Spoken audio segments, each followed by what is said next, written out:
नमस्कार दोस्तों, कैसे हो आप लोग? होप अच्छे होगे। आज बहुत दिन बाद मैं वीडियो ला रहा हूँ क्योंकि मैं थोड़ा सा बिजी था और मैं सोचा कि फिर से अपना पॉलिटी का सीरीज स्टार्ट किया जाए। इसके अलावा भी मैं बहुत कुछ ज्योग्राफी हो गया, करंट अफेयर्स हो गया, टॉपिक वाइज मैं दिया करूँगा। मैं फुल लेंथ में चैप्टर तो नहीं दे पाऊँगा। हाँ, मैं टॉपिक वाइज दिया करूँगा आप लोग को, है ना। आज का जो टॉपिक है वो है यूनियन पब्लिक सर्विस कमीशन, मतलब यूपीएससी, मतलब संघ लोक सेवा आयोग, है ना। और ये मैं कलर चेंज कर लूँ, ठीक है।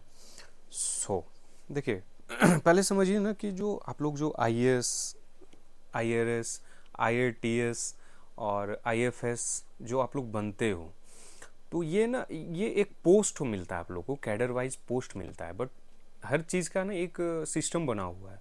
कोई जैसे कहीं आप जाते हो, कोई कंपनी में इंटरव्यू देते हो तो जॉब होती है, तो वहाँ भी एक सिस्टम बना हुआ होता है कि भैया कहाँ पे कौन रिक्रूट कर रहा है आप लोग को। एचआर हो गया, है ना।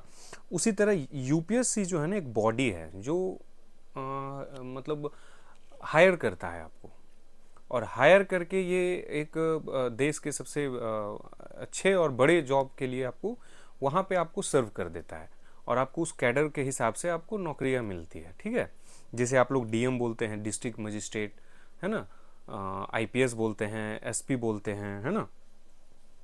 तो देखिए, पहला क्या है ना कि it is the central recruiting agency in India, ठीक है। ये बहुत बताया था ना मैं कि ये एक मतलब ये जरिया है यूपीएससी, ऐसे समझिए आप लोग। जैसे देखिए, संघ यूपीएससी भारत के का केंद्रीय भर्ती अभिकरण संस्था है। यह एक स्वतंत्र संवैधानिक निकाय या संस्था है, क्योंकि इसका गठन संवैधानिक प्रावधानों के माध्यम से किया गया है। संविधान के 14th भाग में आर्टिकल 315 से 323 तक में संघ लोक सेवा आयोग मतलब यूपीएससी की स्वतंत्रता व शक्तियों व कार्य के अलावा इसके संगठन तथा सदस्यों की नियुक्ति पर और बर्खास्त आदि का विस्तार से वर्णन किया जाता है। मतलब किसमें? आर्टिकल 315 से लेके 323 तक, किस भाग में? मतलब पार्ट में, पार्ट 14 में, ठीक है, ठीक है। अब देखिए, और इसमें सब बताया है मैं, सब appointment, removal of member along with the independence, power and function of the UPSC, ये भी मैं बताया, ठीक है। और जैसे यूपीएससी का जो चेयरमैन होता है ना, उसको अपॉइंट कौन करता है? प्रेसिडेंट ऑफ इंडिया, ठीक है। जैसे है ना, consist of a chairman and other member of UPSC appointed by the president of India, ठीक है। Chairman and member of the commission hold office for a term of 6 year, मतलब कितने? 6 साल की होती है, until they attain the age of 65 year. Age कितना limit है? 65 ईयर। ये एकदम मतलब लिखा हुआ है संविधान में, ठीक है। अब इसका फंक्शन समझते हैं, ठीक है। देखिए, संघ लोक सेवा आयोग में एक अध्यक्ष, सॉरी, संघ लोक सेवा आयोग में एक अध्यक्ष व कुछ अन्य सदस्य होते हैं जो भारत के राष्ट्रपति द्वारा नियुक्त किया जाता है। बताया मैंने अभी, संविधान में आयोग की संख्या क्या उल्लेख नहीं है, यह राष्ट्रपति के ऊपर छोड़ दिया गया है, जो आयोग की संरचना का निर्धारण करता है। साधारणतः आयोग में अध्यक्ष समेत 9 से 11 सदस्य होते हैं। कितने? 9 से 11 मेंबर होते हैं, ठीक है, ठीक है। हालांकि यह आवश्यकता है कि आयोग के आधे सदस्यों को भारत सरकार या राज्य सरकार के अधीन कम से कम 10 वर्ष काम करने का अनुभव हो। संविधान ने राष्ट्रपति को अध्यक्ष तथा सदस्यों को सेवा में शर्तें निर्धारित करने का अधिकार भी दिया है, अभी बताया मैंने ये, ठीक है। अब देखो, कुछ राष्ट्रपति जो है दो परिस्थितियों में यूपीएससी के किसी सदस्य को कार्यवाहक अध्यक्ष नियुक्त कर सकता है।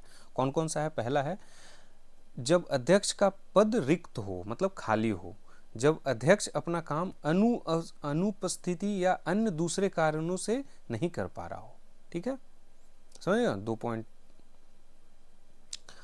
ठीक है ना। The UPSC annually to the president report of its performance, समझिए। है ना। अब कुछ निष्कासन मतलब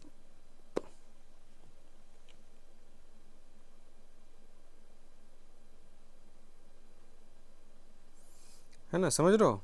और यार चैनल को थोड़ा सा आगे बढ़ाओ यार, है ना, थोड़ा सा मोटिवेशन तो आप ही लोग दोगे ना, है ना। अब आ जाओ रिमूवल पे, है ना। अभी फंक्शन समझाया, रिमूवल पे समझो। देखो, अगर उसे दिवालिया घोषित कर दिया है या अपनी पदावधि के दौरान अपने पद के कर्तव्यों का बाहर किसी से वेतन नियोजन में लगा हो, या अगर राष्ट्रपति ऐसा समझता है कि वह मानसिक या शारीरिक क्षमता के कारण पद पर बने रहने के अयोग्य नहीं है, तब उसको निष्कासित कर सकते हैं हम लोग। ठीक है, ठीक है। अब देखो इसमें कुछ और इम्पोर्टेंट पॉइंट है। राष्ट्रपति आयोग के अध्यक्ष या दूसरे सदस्यों को उनके कदाचार के कारण भी हटा सकता है, किंतु ऐसा मामले में राष्ट्रपति को यह मामला जांच के लिए सुप्रीम कोर्ट में भेजना होता है। अगर सुप्रीम कोर्ट जांच के बाद बर्खास्त करने के परामर्श का समर्थन करता है तो राष्ट्रपति अध्यक्ष या दूसरे सदस्यों को पद से हटा सकते हैं। संविधान के इस उपबंध के अनुसार उच्चतम न्यायालय मतलब सुप्रीम कोर्ट इस मामले में दी गई सलाह राष्ट्रपति के लिए बाध्य है। सुप्रीम कोर्ट द्वारा की जाने वाली जांच के दौरान राष्ट्रपति संघ लोक सेवा आयोग के अध्यक्ष व दूसरे सदस्यों को निलंबित कर सकता है।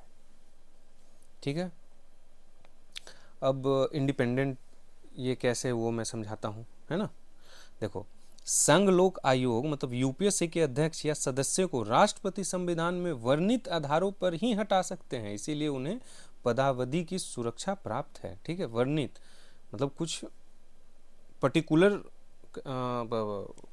ऐसा कुछ साबित होगा तभी हटा सकता है।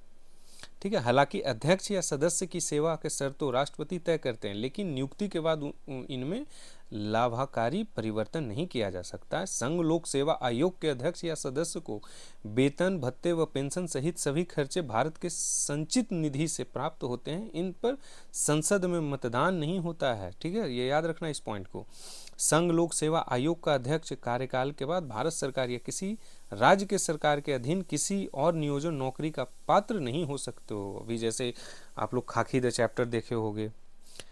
संघ लोक सेवा आयोग यूपीएससी का सदस्य कार्यकाल के बाद संघ लोक सेवा आयोग का अध्यक्ष या किसी राज्य लोक सेवा आयोग के अध्यक्ष के रूप में नियुक्त होने का पात्र होगा, लेकिन भारत सरकार या किसी राज्य के अधीन नियोजन का पात्र नहीं होगा। ठीक है,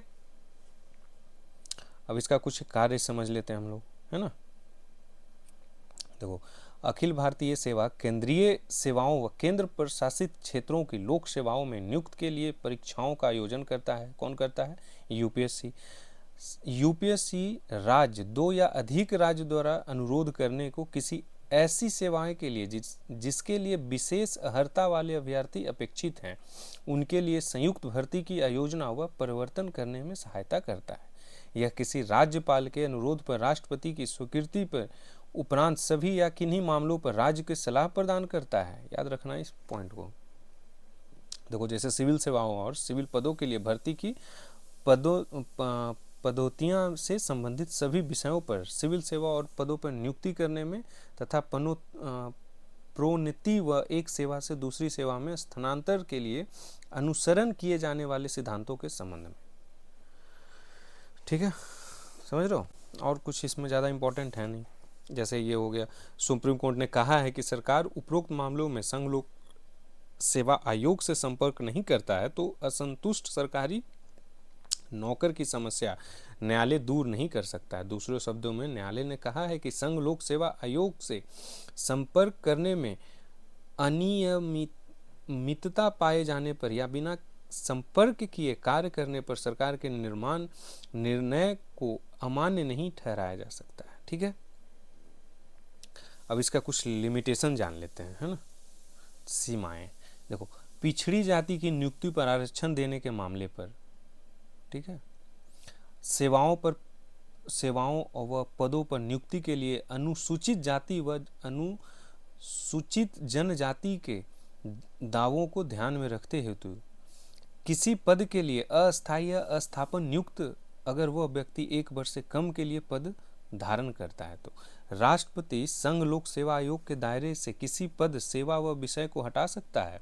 संविधान के अनुसार राष्ट्रपति अखिल भारतीय सेवा, केंद्रीय सेवा व पद के संबंध में नियमन बना सकता है, जिसके लिए संघ लोक सेवा मतलब यूपीएससी आयोग से परामर्श की आवश्यकता नहीं है, परंतु इस तरह के नियम को राष्ट्रपति को कम से कम 14 दिनों तक के लिए संसद के सदन में रखना होगा। कितना? 14 दिन के लिए, 14 डेज के लिए संसद में रखना मतलब अनिवार्य है, तभी वो संसद में खारिज या संशोधित हो सकता है।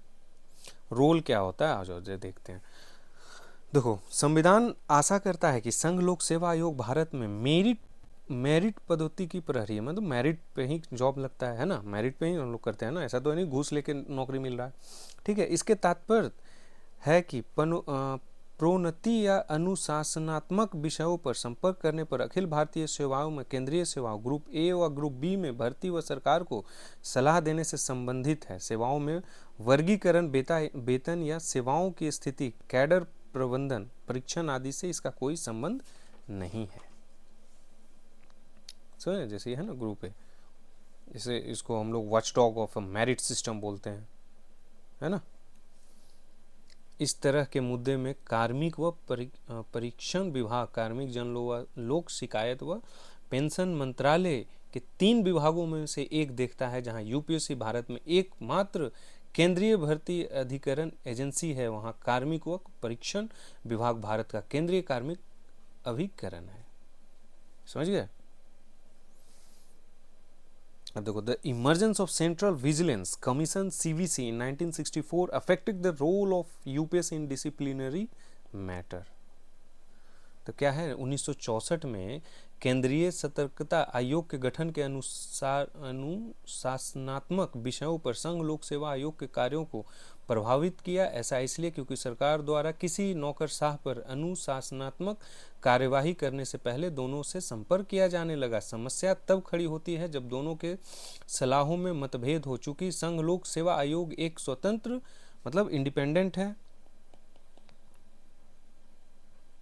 यूपीएससी तो इंडिपेंडेंट है ना भाई, है ना, स्वतंत्र संवैधानिक संस्था, इसीलिए यह केंद्रीय सतर्कता आयोग सीवीसी से, है ना, मतलब सेंट्रल विजिलेंस कमीशन से प्रभावित है। केंद्रीय सतर्कता आयोग का गठन भारत सरकार द्वारा कार्यकारी प्रस्ताव द्वारा किया गया और अक्टूबर 2003 में इसे संवैधानिक दर्जा मिला। कब? अक्टूबर 2003 में। ठीक है, तो ये रहा आपका यूपीएससी कंप्लीट चैप्टर मैंने कर दिया। इसमें जैसे बहुत सारा चीज़ है, जैसे 1979 में सुप्रीम कोर्ट ने संघ लोक सेवा आयोग के पूर्व अध्यक्ष AR किदवई को बिहार के राज्यपाल के रूप में नियुक्त को वैध ठहराया। इसने व्यवस्था दी कि राज्यपाल का पद संवैधानिक पद है और यह सरकार के अधीन कार्य कोई रोजगार नहीं है। सिंपल है। अब जैसे आर्टिकल इसमें ना कुछ कुछ इम्पोर्टेंट है, जैसे मान लो कि कौन कौन सा हो गया, जैसे 315 हो गया, इसमें संघ तथा राज्यों के लिए लोक सेवा आयोग, है ना, और इसमें याद कर लेना तुम लोग 316 हो गया सदस्यों की नियुक्ति तथा कार्यकाल, है ना, फिर हो गया 317 हो गया लोक सेवा आयोग के सदस्य की बर्खास्तगी, मतलब 317 भी इम्पोर्टेंट है। और फिर 320 याद करना लोक सेवा आयोग के कार्य है ना। फिर 323 है लोक सेवा आयोग के प्रतिवेदन। फिर 322 भी याद करना, ये भी है खर्चे, यूपीएससी के जो भी है खर्चे। फिर 323, ये इम्पॉर्टेंट है आप लोग के लिए। ठीक है, सो आप लोग को लिए चैप्टर होप अच्छे लगे होंगे, अगर नहीं लगे तो कमेंट करके ज़रूर बताएं, हमें आगे और भी अच्छे से मतलब लाएंगे हम लोग, है ना। चलो, थैंक यू।